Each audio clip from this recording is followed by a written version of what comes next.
கோவை வஉசி மைதானத்தில் நடைபெற்றுக் கொண்டிருக்கக்கூடிய போராட்டம் குறித்து கூடுதல் தகவல்களை அங்கு இருக்கக்கூடிய நம்முடைய செய்தியாளர் ஷர்லி அளிக்கிறார். அதை பார்க்கலாம். இந்த ஜல்லிக்கட்டு நடத்துவதற்கான ஒரு அவசர சட்டமானது பிறப்பிக்கப்பட்டுள்ளது. இருப்பினும் இங்கு இருக்கக்கூடிய மக்கள் தங்கள் தொடர்ந்த போராட்டங்களில் ஈடுபட்டு வருகின்றனர். அது குறித்து இங்கிட்டே கேட்கலாம். வணக்கம்மா, நீங்க போராட்டத்தை தொடர்வதற்கான காரணம் என்ன? அவசர சட்டம் தான் பிறப்பிக்கப்பட்டிருச்சு. இந்த அவசர சட்டம் நாங்கள் ஏற்கவே முடியாது. நிரந்தர சட்டம் வரணும். எங்கள் தலைமுறையும் சரி, இன்னும் 1000 வருஷம் ஆனாலும் இந்த தலைமுறை நீடிக்கிறதுக்குன்னா இந்த ஜல்லிக்கட்டு எங்களுக்கு கண்டிப்பாக வேணும். ஜல்லிக்கட்டை நாங்கள் எல்லாரும் ஆதரிச்சு இந்த 5 நாள் போராட்டம் ஜனவரி 26 குடியரசு தினம் கொண்டாடுறதுக்காக இந்த அவசர சட்டம் கொண்டு வந்திருக்காங்க. அதை ஏற்க மாட்டோம். எங்களுக்கு நிரந்தர சட்டம் வர்ற வரைக்கும் நாங்கள் எல்லாருமே போராடுவோம். மாணவர்களும் போராடுவோம், பேரண்ட்ஸும் போராடுவோம். தற்போது பார்த்தோம்னா 5 நாட்கள் இளைஞர்கள் எல்லாம் போராடிட்டு வந்திருக்கீங்க.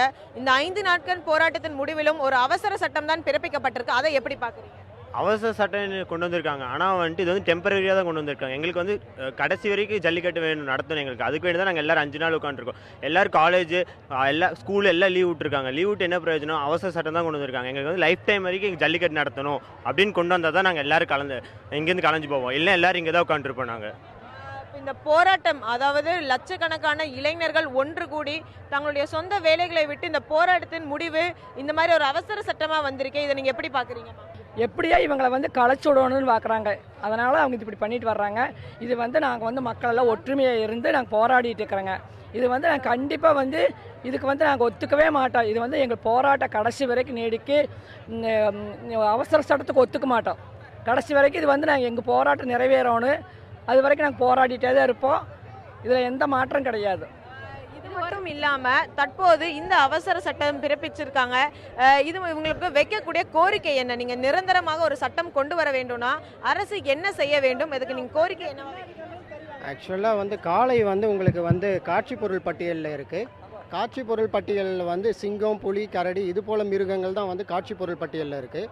காளை வந்து எப்படி வந்து காட்சி பொருள் பட்டியலில் சேர்க்கப்பட்டதுங்கிறது வந்து எங்களுக்கு வந்து ஒரு பெரிய சந்தேகம்.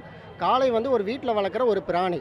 அதில் வந்து அந்த அமன்பிசியை போட்டு இது தெரியாதனமாவோ அல்லது வந்து ஏதோ ஒரு குறைவுனாலேயோ இது வந்து உள்ளே சேர்த்துருக்கு, காட்சி பொருள் பட்டியலில் சேர்த்துருக்கு அப்படின்னு சொல்லி காளையை வெளியே எடுத்துகிட்டு ஒரு அமன்பிசி ஆக்ட் போட்டால் கண்டிப்பாக வந்து இது ஒரு நிரந்தர தீர்வு. இதை தான் நாங்கள் கேட்குறோம்.